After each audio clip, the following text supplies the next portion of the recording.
Today's program is brought to you by Korin, a supplier of Japanese chef knives and restaurant supplies. For more information, visit korin.com. You're listening to Heritage Radio Network.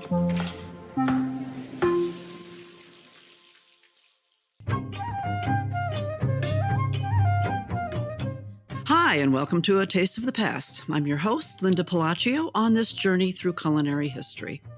And as I record today's episode, it is March. And March, of course, is Women's History Month. So it's only right that we talk about the history of women today. And today we're going to talk specifically about immigrant Italian women and their history. And these are the Italian women who came to America between, let's say, the 1880 and the mid-1920s. They came fleeing the poverty that was taking over the southern Italian homes, and most of them joining their husbands or other family members who had found gainful employment in America. They took care of the family, and they cooked the food they knew, often substituting ingredients and embellishing the recipes with newfound abundance of foods in America.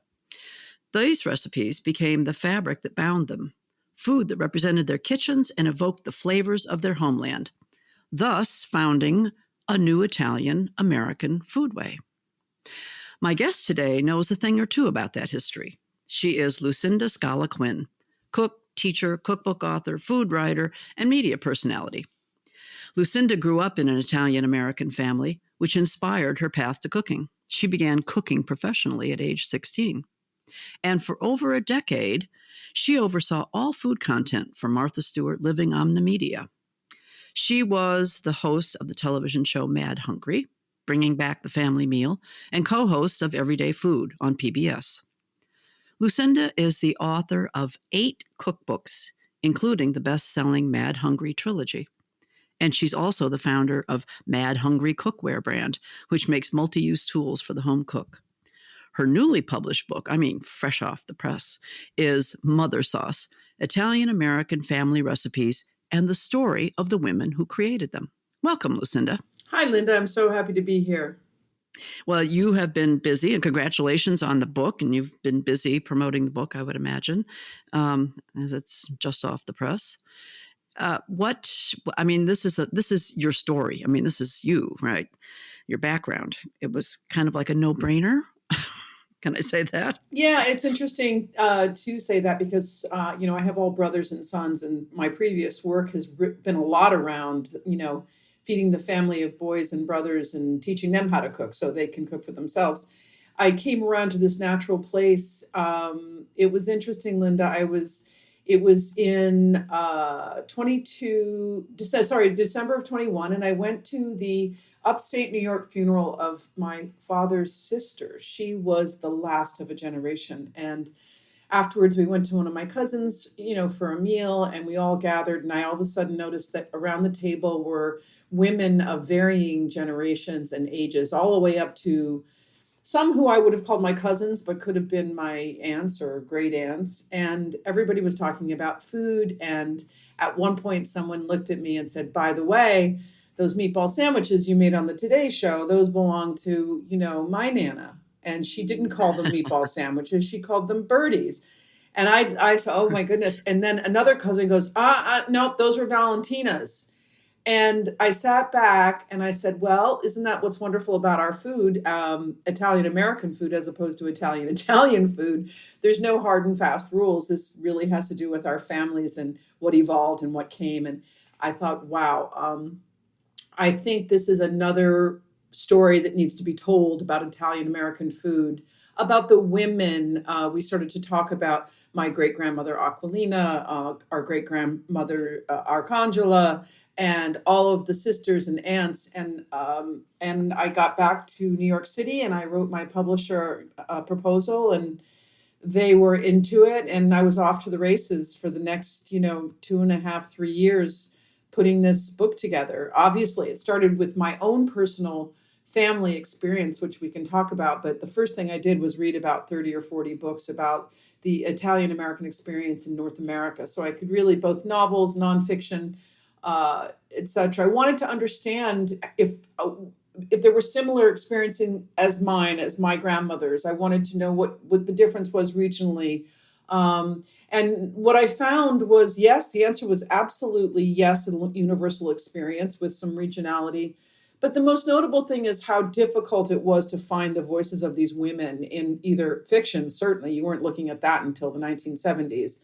Right. But even historical tomes that were nonfiction, you heard this footnote about, Nona cooking. And today you'll hear, a well-known, tatted up Italian American chef, talking about the food. And you'll hear one sentence about, oh yeah, the most important thing was my grandmother's, Nona's Sunday afternoon meal, but that's all you ever heard. So Right. from that place, I jumped into this book wholeheartedly. And frequently I had to remind myself I was writing a cookbook, because I got so nerdy when I went to Ellis Island and started to see her name on ship manifests and started to learn more about the family and what she was like. And so it was an incredibly rewarding experience. I'm so grateful that my publisher has published this during Women's History Month. I think it's so important. And also around Mother's Day, where we could really celebrate, mothers. And of course, ours is Italian American, but in every ethnicity, immigrant experience in America, whether it's Polish American or Mexican American, Korean American, you name it, you've got a kind of new fusion, a new way that food kept the spirit of the old country together, but also pushed forward, merging with whatever else there, was at that particular time, either in history or right now. So Right. that's basically how the book came about, Linda. Yeah, and that as I was reading the introduction and all your notes about the history and their travels, I was thinking the same things, that this is, I mean, of course, I've done a lot of shows and a lot of research and on other ethnic immigrants, and it is often, it's the same thing. It's the women, it's the food, what they cook.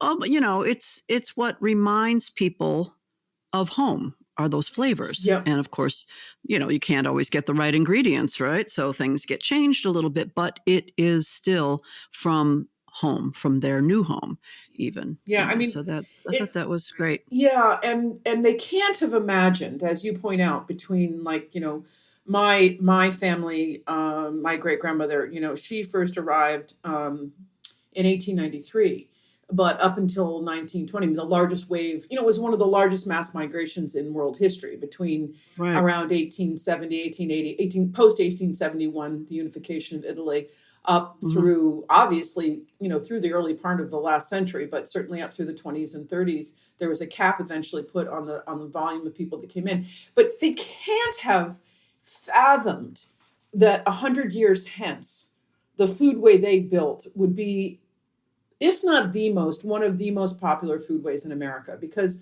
Absolutely. every child is eating pizza and pasta as a first meal, and every household, I don't care where you came from, someone's making a bowl of spaghetti with some red sauce and some grated cheese on top.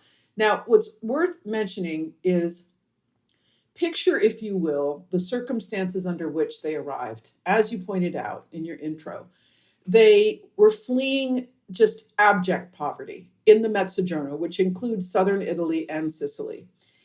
They often had the most arduous trips across the Atlantic. Frequently, the men would go first, and they would get jobs, or they would, get settled, and then they would come for their families. Some families would come together. Some men, like my great grandfather, would, came to America and then came back and got his wife in Cosenza and Rogliano, which was Calabria, which is where he was from. And but basically, if you picture, there it was like an overland mule and buggy trek through, the southern landscape of Calabria. They have to go to the Strait of Messina there in Sicily, and then take a small boat up to Naples before they even get on a boat that goes across, the Atlantic Ocean, 3,000 miles to New York City. And Right. when you get to New York City, and those circumstances usually are, steerage means that you're down near the steering column in totally tight quarters. Men and women are separated. Children are with the women.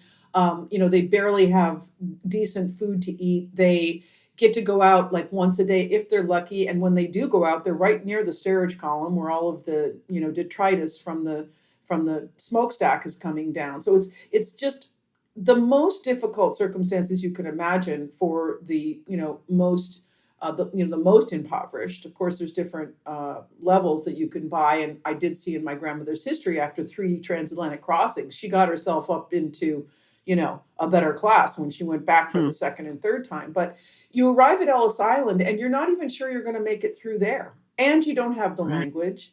There's throngs of people. You think the streets are paved in gold, and in fact, they're not.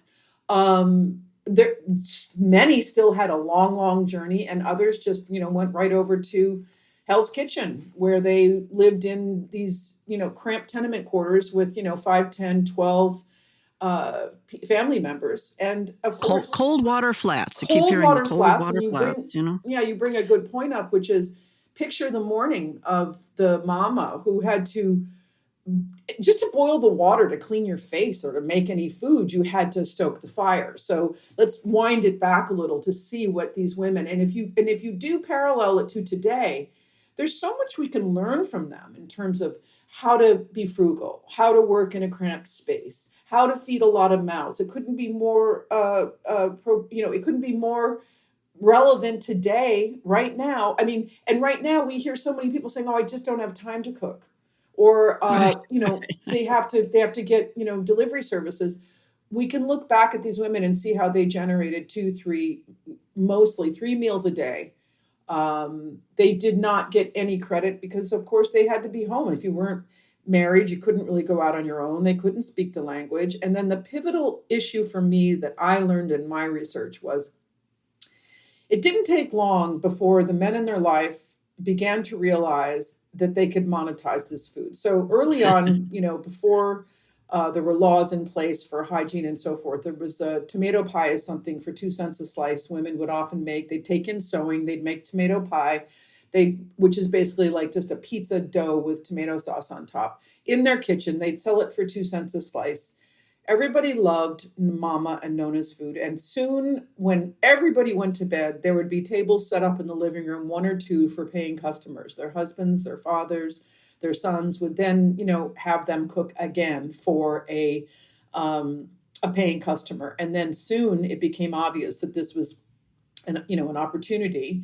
And then they would go to underground garages, or they'd go to corner stores, and they began to monetize the food of the women who were in the kitchen and who had no opportunity to do so for themselves. I mean, there were a few women, my great-grandmother Aquilina was one of them, but who was empowered and found a way around some of those limitations. But this is what these women were up against, who brought in their suitcases, seeds for broccoli rabe, for cardoons, for artichokes. They had techniques for drying tomatoes and peppers, etc., because they were from this impoverished, dry southern landscape, and they had to make ingredients last. What, of course, they found when they got to America wasn't that the streets were paved with gold, but that our forests and our lakes and our oceans were. And so they had these techniques for, hydrating beans, reusing breadcrumbs, using citrus in different ways. And that met with the beginning of a lot of things that was happening in America. Like, number one, ground meat was just something that was being sold, widely. Frozen food came into being with, the Bird's Eye family. Canning, and little known fact, Chef Boyardee raviolis, that was Eduardo Boiardi who got up on that and got the raviolis into a canning situation. And someone said, no one knows Ed Boiardi. Let's do Chef Boyardee. And of course, nor could they pronounce it. So nor could they pronounce it. So these are the ingredients that stirred together for our foremothers to really build the foundation of a foodway. And I just don't think that we have this idea of this big smiling Italian mother, willing to feed everybody. But really, it was their only creative power center. I mean, the stove, the kitchen, was their where they were able to be creative, and their audience was the kitchen, the dining table with the family. And it was there that they had ownership and that they made something that gave them pride. But it also came with a You can imagine so many other attendant issues. So I often marvel when I think about my great grandmother or, anybody else and during this period of time. If there was time traveled and said, guess what? There's going to be pizza parlors and restaurants. This is going to be, everyone's going to be eating this food. It would have been unfathomable to imagine. Absolutely. Absolutely. And you know what amazes me too is that in reading your stories, I was fortunate enough to know my husband's great grandmother. I have no Italian background at all, but I have Polish immigrants in my background, as you mentioned earlier. Yeah, but but it's the Italian stories that that really struck me.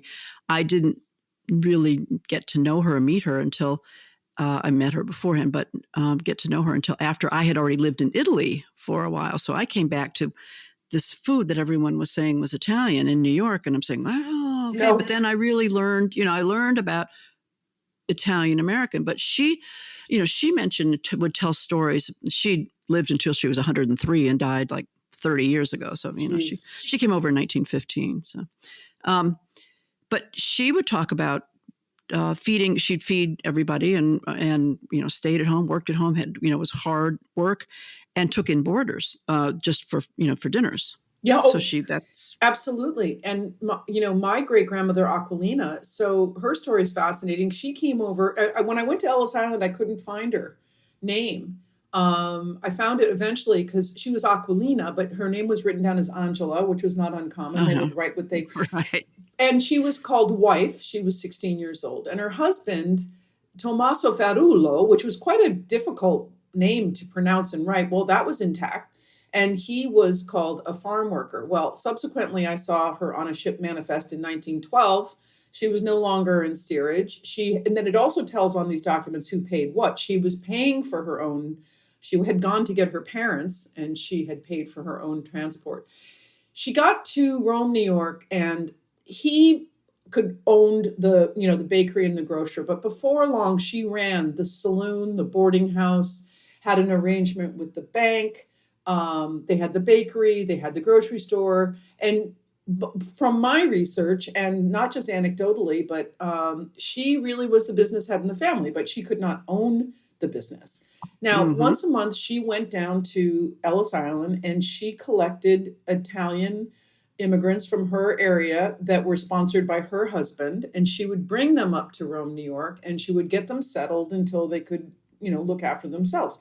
And, I know a lot of this because 40 years ago, when I was in college, I went to a very experimental college called Hampshire College, and you were to design your own senior thesis and for graduation. And my grandmother had recently passed. We were in between 1978 and 1981. And I thought, there's these incredible women up there in Rome. I'm going to go visit them. And so I was a film and photo major. I went up there. I made several trips. I spent time, they all lived within blocks of each other, and they, spoke between Italian and English. They shared pictures and stories. I did audio recordings. I took photographs. We cooked together. And eventually it was an exhibit that was, 16 by 20 color photographs and all of these transcripts. And then it went in a box in 1981. And when I decided to do this project, I went back and found it. And boy, was I glad that I had kept that, because it really formed the foundation for my understanding of the women in my family, but also as a jump off point to see the greater story. You bring one other point up when you were mentioning about your husband's family.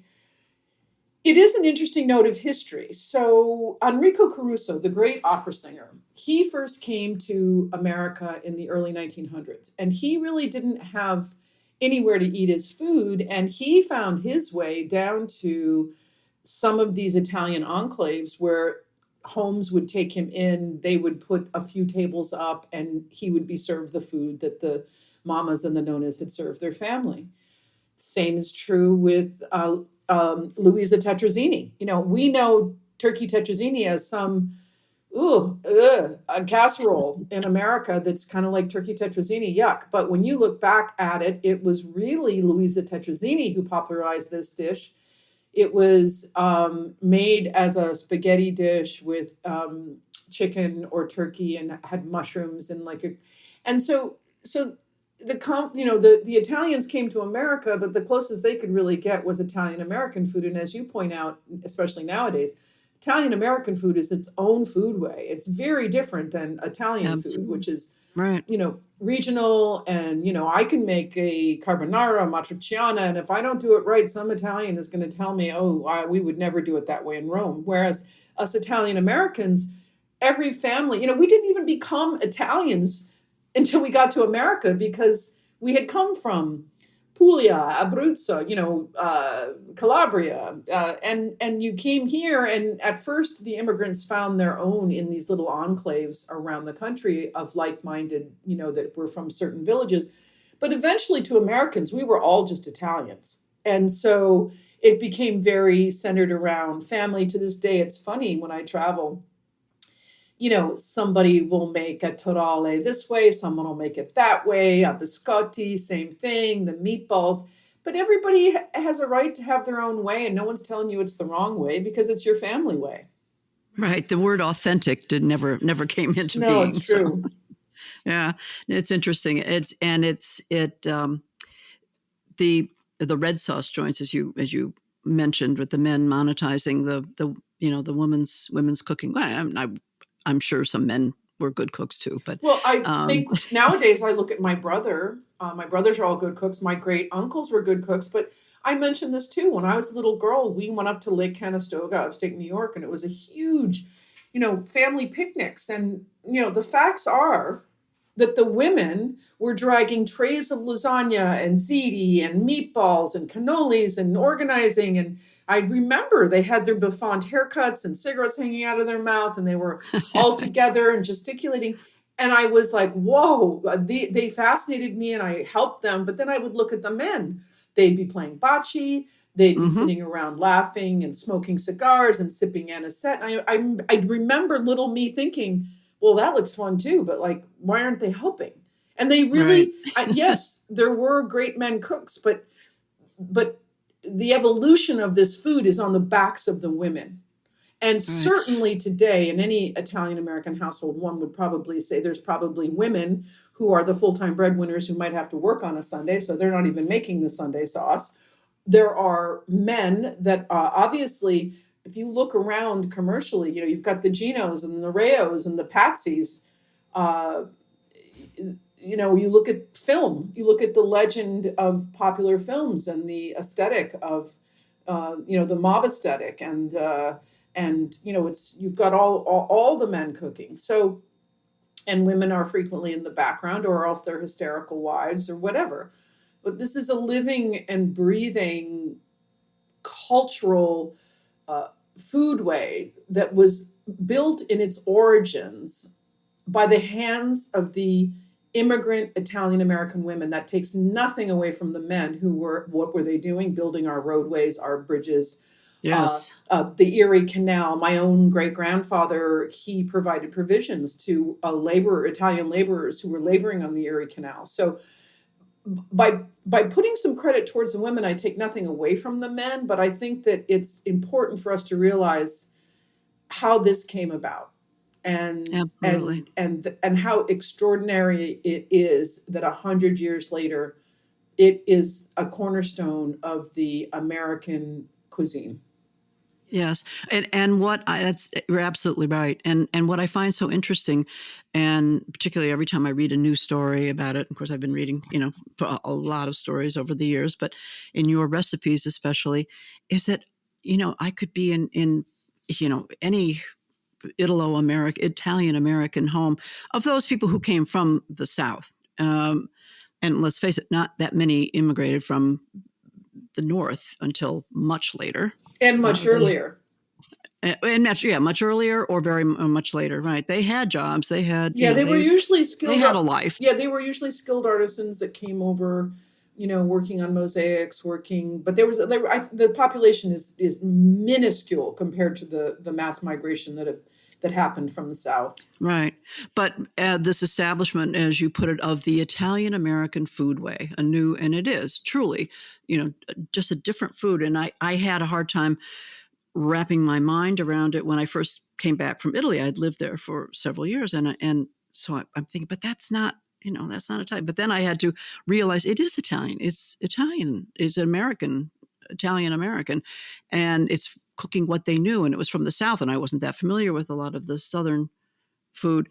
But what's interesting to me, and you confirm it in your book too, is that even though each woman puts her own imprint on every dish, each of the dishes are basically kind of all the same. They were cooking the same things. The Yes. braciole, Yep. the Sunday sauce, and then we get down to, the substitutions. But we're going to talk more about specific recipes as soon as we come back from a short break. So hold on. Today's program is brought to you by Korin, a supplier of Japanese chef knives and restaurant supplies. Korin is proud of their Japanese culture and traditions, but they want you to know that their products are not just for Japanese restaurants.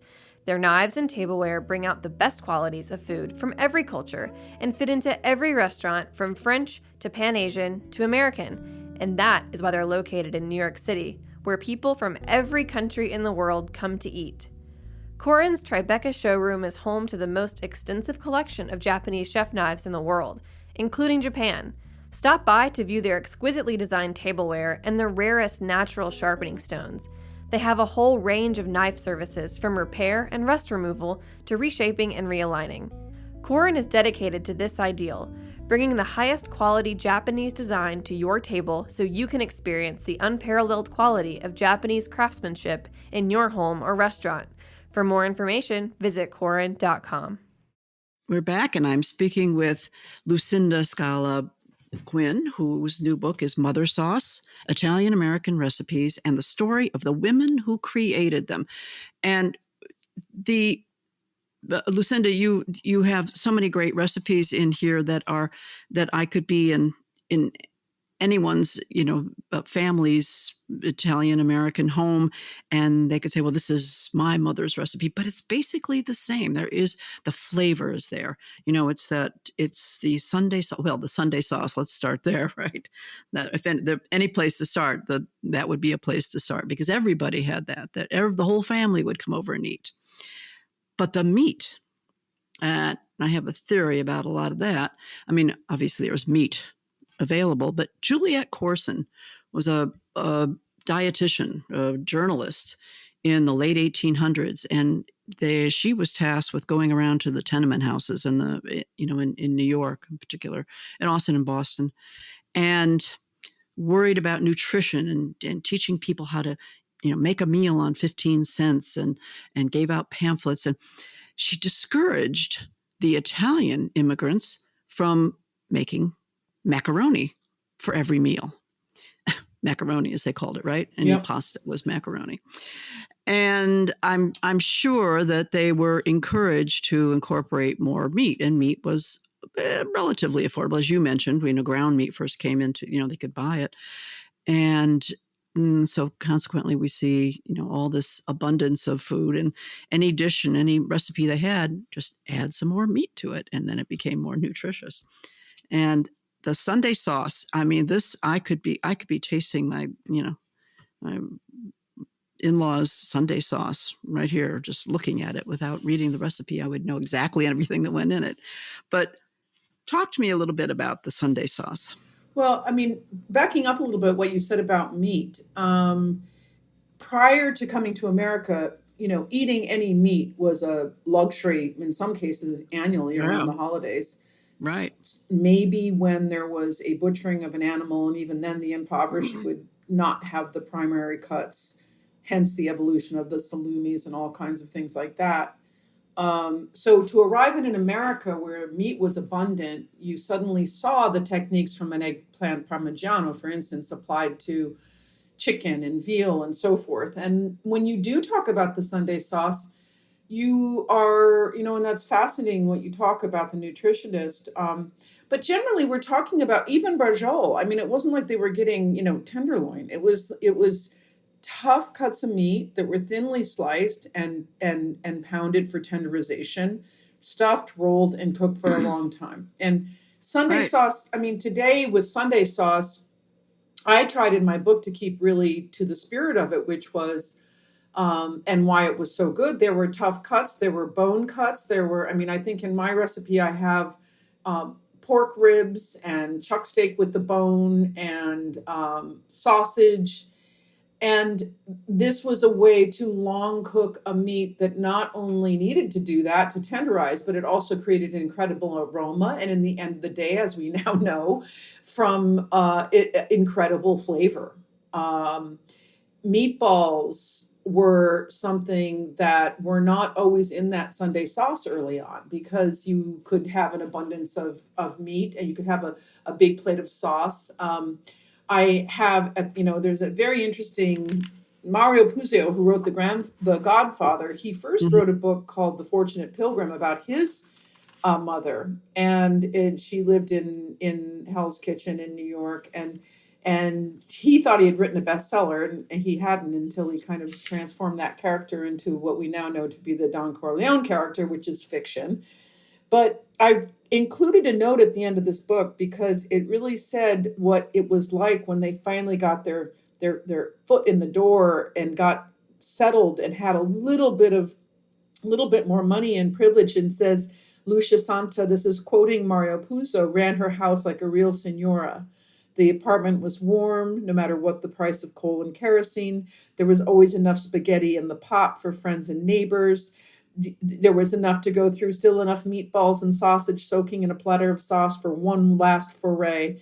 New forks and spoons to use at the Sunday feast. So the Sunday sauce is actually the first recipe I have in this book, because it is the first chapter that's called, aside from the front matter, which is interesting, I have a section called Mama Knew, in which you get to, take some of her techniques for really being able to be frugal and get it done. So if you're a new cook and you get into this book, I teach you how to cook, really.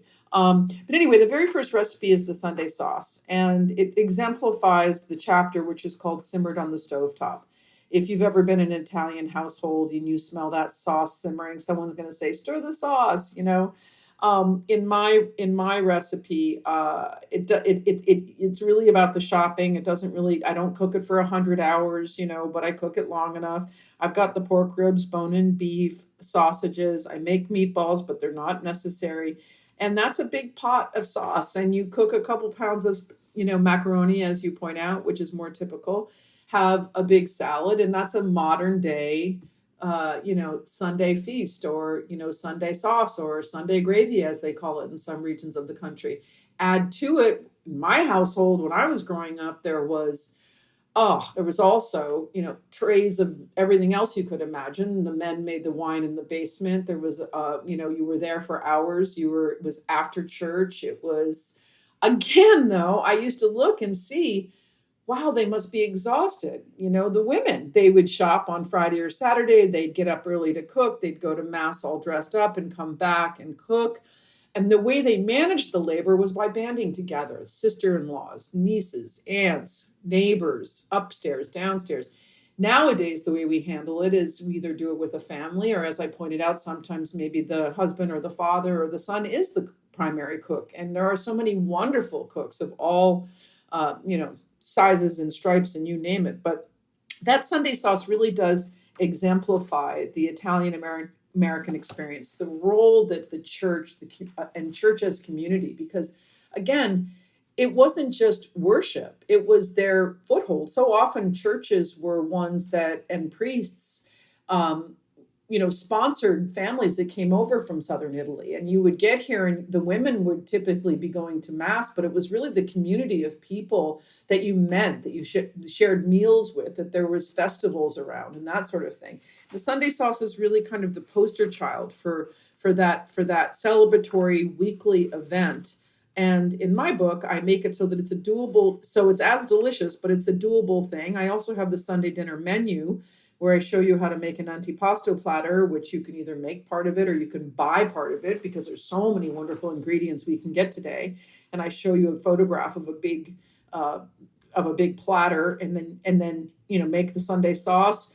The lemony pole beans are a great side dish. Pole beans are a classic Italian American bean that, I grew up at my grandmother's. She had these pole beans growing, and they were huge, 6 feet tall. We would run in and out of those plants and help her pick them, and or maybe make a salad and a little bread, and then a dessert. And that's super classic Italian American experience, varying region to region, and the names, but that's really the origin of the Sunday sauce. What kind of like the affordable bits from the end of the week for the butcher.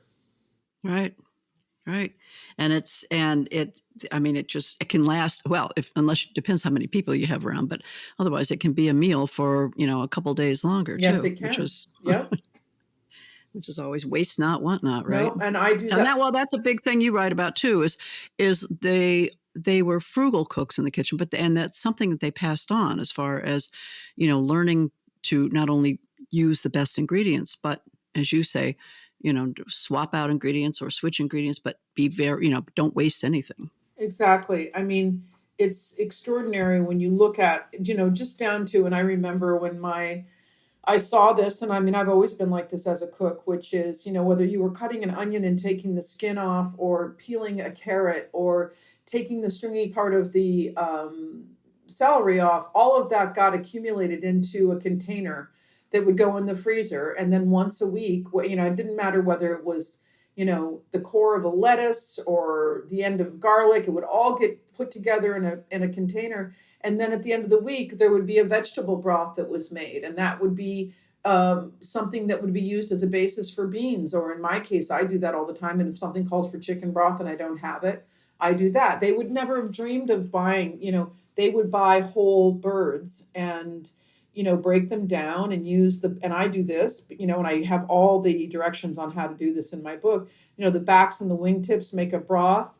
You can get out of the breasts on both sides of that bird. You can get, you can feed at least maybe 4 to 6 people by thinly slicing it and pounding it into those thin marsalas and oreganados and those kinds of preparations. And then you'd still have a thigh and a leg that could make a soup or that could be used for something else. Nothing was wasted, and it was thoughtful about the way it was used. And then, of course, you didn't just have a ton of meat. You would also have lots of vegetables or grains or something like that. And as you pointed out, this evolved. This evolved as women began to experience the produce and ingredients that were available in America. Think of it. Back then, turn of the last century, America was a bounty. The great Angelo Pellegrini, who wrote from Washington State. He was from Italy, and he writes about being a hunter and a fisherman and an immigrant, and he was a professor, and he writes with such clarity what it was like to come and see the incredible bounty that America had to offer. And it didn't matter, how poor you were in Italy, you were able to find something here to work with. And then, of course, the Italians became, great gardeners. They brought with them their gardening skills. They started, the immigrant population, especially the men, had these things called truck gardens, where they would slowly start to grow and then truck produce to a city. That started some of the great produce companies that we know today. So the ingenuity that really took hold and they were born with in southern Italy flourished in this country. And you can see it in all kinds of, every single thing, like you said, there's so many similarities in the food, but I put 100 iconic recipes in here. I could have put 200, but I wanted the kind of platonic ideal of if you wanted tiramisu or you wanted chicken parmesan or you wanted a meatball, I wanted you to be able to turn to this book and with the simplest directions, just the basic ingredients, be able to make something delicious. And that comes from being a recipe developer for 40 years. You don't so often, and in all those years I worked in the Martha Stewart test kitchens, I worked with, 10, 20 women at any given time, all great cooks, all developing recipes. And what we really aimed to do, because we were really the voice of the home cook, was I wanted to, only add an ingredient if it was needed. And a lot of young cooks and a lot of inexperienced recipe developers, which finds its way onto the pages of a lot of books, is too many ingredients for no reason. So I have already heard feedback that this book is, the recipes are doable, affordable, and they end up tasting delicious. And that was my goal. Aside from, It's true. They are. They're very approachable. And, so many people don't understand. They think, oh, this is such a, you must, this just must be very complicated and very difficult to make. They don't understand that Italian cooking is more about the ingredients than the primary ingredients and not a lot of additional ingredients. And, yep. and it's, it's just very, as I said, very approachable, very approachable. And I compliment you for that. And it's just sort of a delight to look at some of these old and yet new again recipes. That's what I guess I have to say, and you do quite a good job of incorporating everything in there, and you can taste it. You can just looking at the pictures and reading the stories behind them. And I'm sure that, there are still. Do you still have a lot of family up in Utica? Was it Utica? I do, Utica, Rome. I do have a lot of family up there. I have 3 brothers who have big families, and they're all wonderful cooks. And we still all gather and like who's making the roast peppers and who's making the sauce. And of course, even in the family, I mean, some people put onions in their sauce and some don't. And as you mature as a cook, you can do exactly what you want. I don't personally use onions in my basic everyday sugo or marinara. I just don't, because I think that with good tomatoes, olive oil, garlic, a little bit of red pepper flakes, and you can make a delicious sauce that you then can tailor to whatever it is that you're making.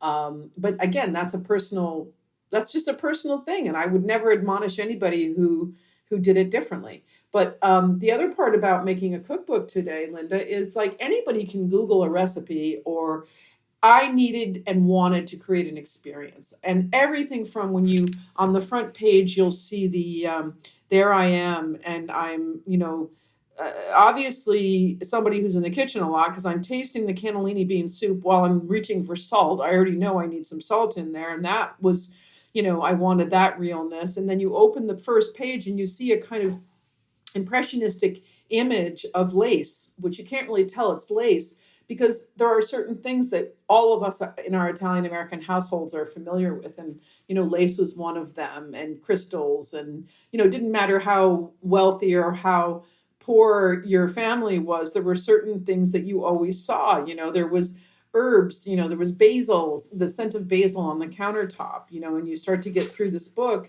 I have some quotes from, there's an incredible book called The Dream Book that Helen Barolini wrote. She did a compilation of Italian American writers. It hadn't really been done. She was a professor at Hunter College, and it was there that I found a lot of the history that I learned about. And that I found a poem by a wonderful Italian American poet who graciously allowed me one of the stanzas in the front of the book. So I really wanted to set the tone and really talk about how I got into it, but then quickly get into the wider lens of all of us. And as you go along, that was really intentional. And it took a lot to create a package like this. I mean, we had a photo shoot with, very talented photographer in a studio with it may look effortless, but to really depict this world, which my brief to the team was vintage modern, because I wanted to cull from all of our memories, but I also wanted to be real about what's today. For instance, any Italian American will know that Christmas Eve is the Feast of Seven Fishes, and we make 7 different fish dishes, 7 different fishes. It's a big labor of love. Again, the women did it. I'm not saying they do now. And so I created a 7 fishes stew so that the modern cook who is maybe not has some time constraints, or doesn't have the wherewithal to make 7 different dishes on Christmas Eve could make the 7 fishes stew, make a salad, have some bread, and still be a part of the ritual. And that's one of my favorite recipes in the book. And that really is drawn from the tradition of the San Francisco Americans, which was the cioppino.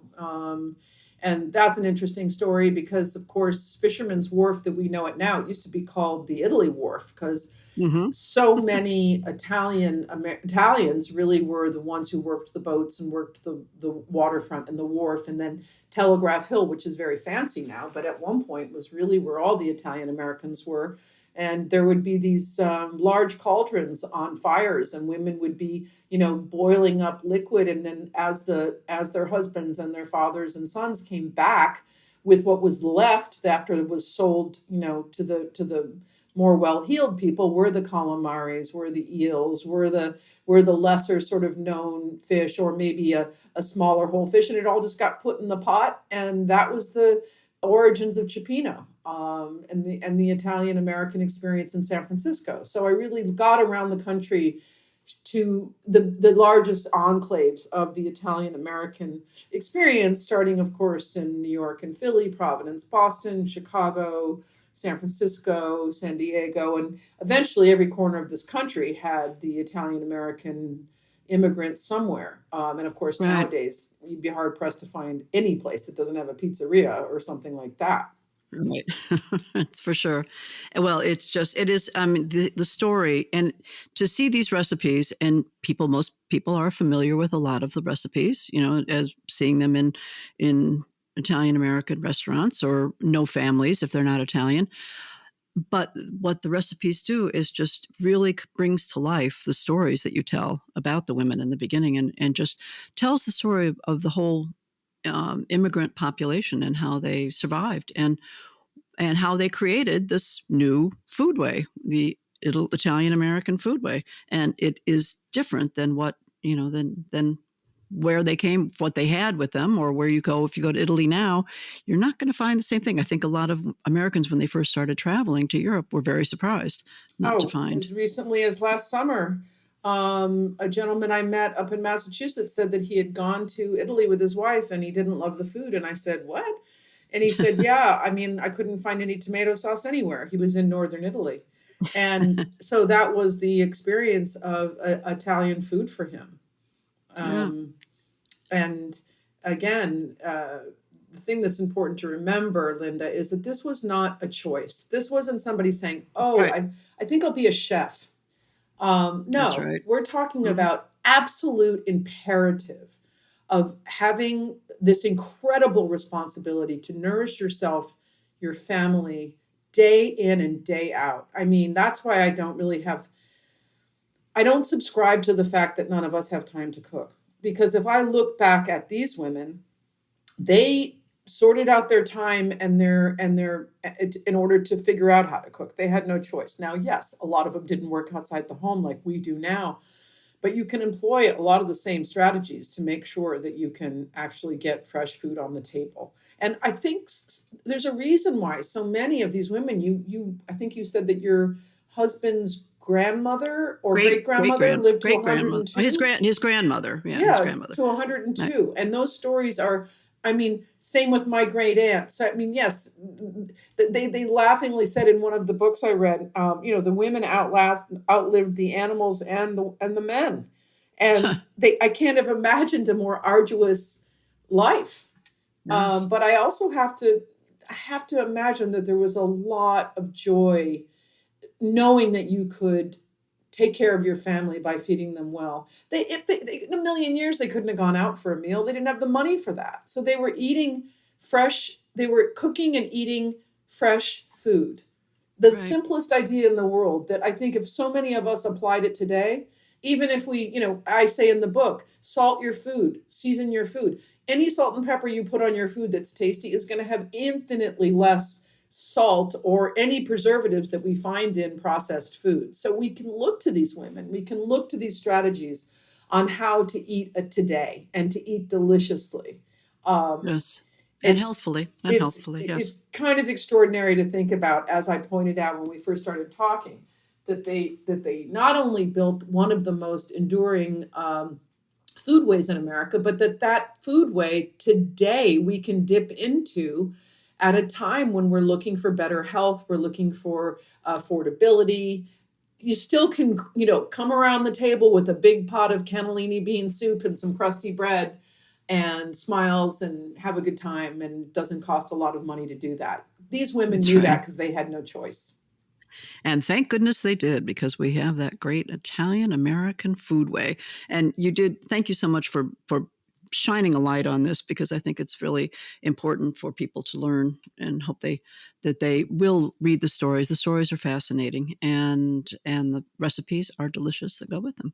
And thank you so much for sharing your time with us and telling us all about it. Your experiences, I could go on listening to you forever on your own family experiences, but this has been good, and I encourage people to take a look at this. The book is called Mother Sauce: Italian American Recipes and the Story of the Women Who Created Them, by Lucinda Scala-Quinn.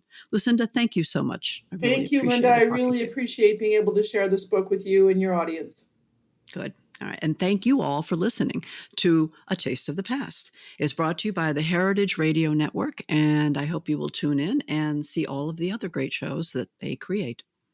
Bye-bye. A Taste of the Past is powered by Simplecast. Thanks for listening to Heritage Radio Network, food radio supported by you. Keep in touch at heritageradionetwork.org/subscribe.